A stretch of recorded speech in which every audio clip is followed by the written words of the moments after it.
What's good, everybody? In this video, we're going to be breaking down how to solve radical equations. So in our first example, what we need to do is get the radical by itself, and it already is. So the second step we move on to is to square the radical, because we want to get rid of it. And what we do to one side of the equation, we're going to do to the other. So after we square 16, we get 169. Then on the left-hand side of the equation, all we have now is just 5x minus 1. That's what happens after we square the radical.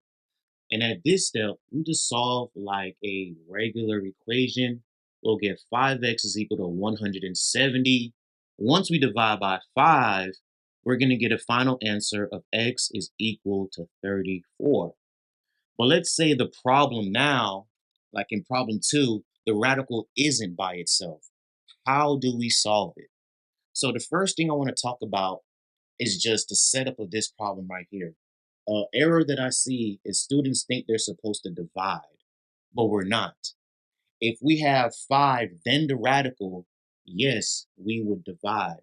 But because there's an addition sign, guys, that means we're going to subtract the 5. So I just wanted to touch on that because that's a common mistake I see students make. So after we do that, or we understand that, we subtract 5 from both sides, right? The radical stays the same. 3x plus 4 is under it, equal to 5. Now that the radical is absolutely by itself on this side of the equation, we're going to repeat those steps we did from the first problem, meaning I'm going to square the radical so I can get what's under it, and I'm going to do the same thing on the other side. So now it turns into a regular equation.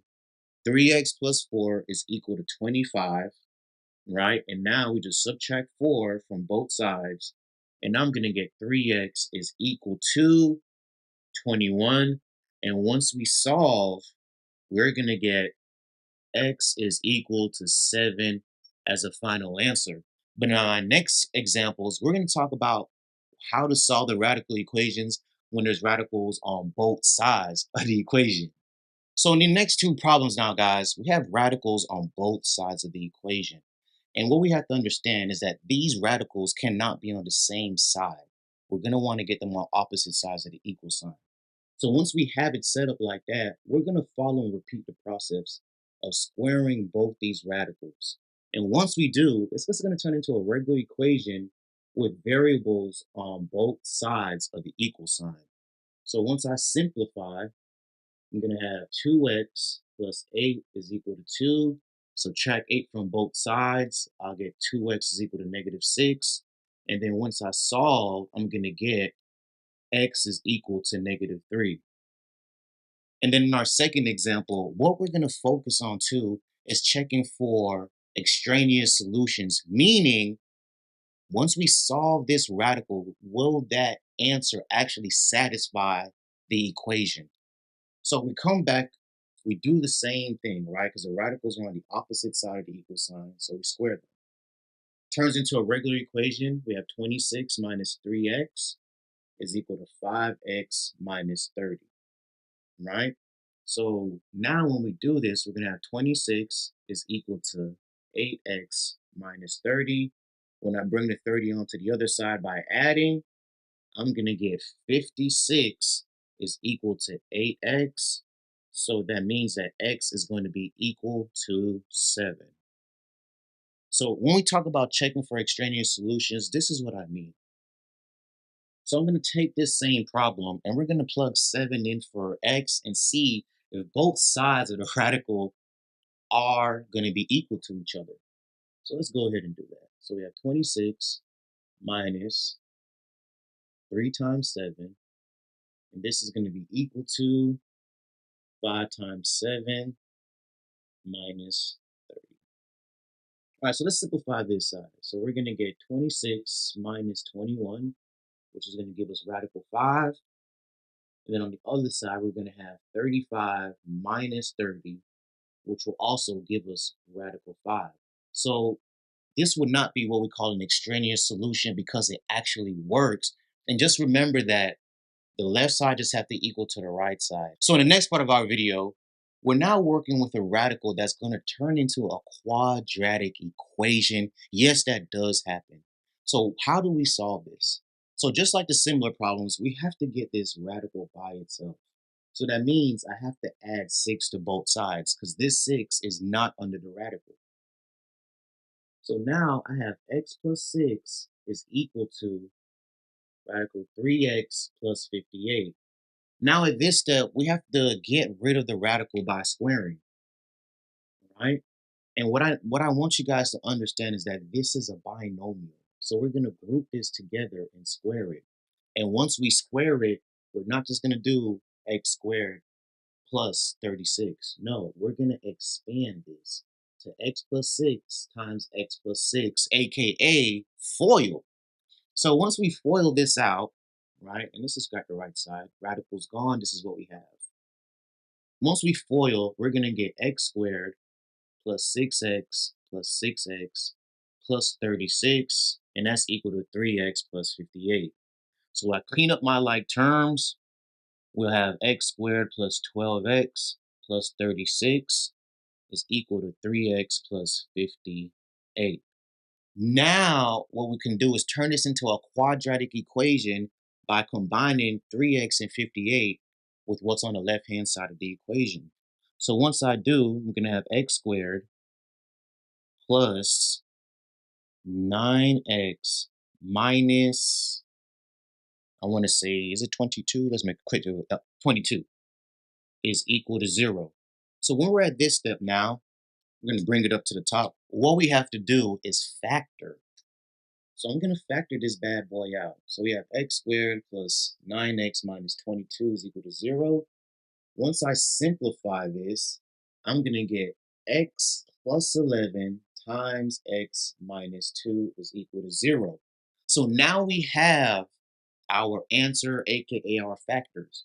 They will be x is equal to negative 11 or x is equal to positive 2. So in a situation like this, it is key, very important that we check for those extraneous solutions because one of them may not satisfy the equation. So let's go ahead and plug this in now. And when we plug it in, guys, we're going back to the original equation, right? Before I started maneuvering or manipulating the equation. So this is what we're going to be plugging, checking right here. So let's try negative 11. So I have negative 11 is equal to 3 times negative 11 plus 58 minus 6.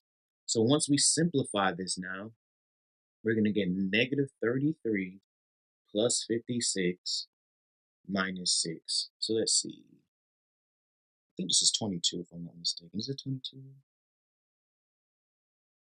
Oh, this is 58. All right, so that's why it's off. All right, so we have negative 11 is equal to the square root of 25 minus 6. And when we simplify this, we're saying negative 11 is equal to 5 minus 6. And we know that is not true because that's negative 1. So off rip, we know our extraneous solution is going to be x is equal to negative 11. It does not work. But what we're going to do now, we're going to come back over here on this left-hand side and check to see if x equal to 2 will be an answer. So let's switch back colors to blue. All right. So we switch back to blue. We have positive 2 is equal to, let's substitute 2 in for x. And what we're going to get is 2 is equal to 6 plus, I keep putting 56. I'm sorry, guys. I don't know what's going on. All right, 6 plus 58 minus 6. So we're going to have 2 is equal to the square root of, let's see, 64 minus 6. Once we break this radical down, this is going to be 8 minus 6. So we simplify to get 2 is equal to 2. And we know that x equals to 2 is definitely going to be an answer. But in my next video, I'm going to make sure that I expand on this and do more problems to really help you guys out. Join us in the next section of the video. So I got a bonus section for you guys. We're going to touch on how to rationalize the denominator when we're talking about radicals. Because we cannot have a radical in our denominator. We have to get rid of it. So on problem number 1, to solve, what we need to do is to multiply by the same radical in the denominator, radical 7. And what we do to the bottom of the fraction, we have to do to the top. So we'll have 4 radical 7. And just for video purposes, anytime you multiply the same radical, it's just the number without the radical. Why? Because radical 7 times radical 7 is radical 49, and it's a perfect square. Breaks back down to 7. So when we multiply 6 and 7 together, we're going to get 42 as our denominator. And then on the top, we still have 4 radical 7. We can't break anything down more with radical 7. However, if we look right here, we could divide 4 and 42 by a common factor of 2. So my final answer would be 2 radical 7 divided by 21. But in our second example, it's a little bit more tricky because we're going to have to distribute and simplify. And what I mean is this. Anytime you have a radical, you always want to check to see if you can simplify. We couldn't simplify radical 7. But 8, radical 8 we can because there's a perfect square that goes into it. So we have 4 times 2, right? 4 is a perfect square. It comes out as 2. We're going to bring this 4 down. So now we have 4 times 2 times radical 2, which will give us 8 radical 2. So you guys know, all right? So let's bring it out over here. So now when we continue to solve this, we're going to rationalize the denominator. Oops, made a mistake. By multiplying the top and bottom by radical 2, right? But this part on the top is going to be very important because we're going to distribute.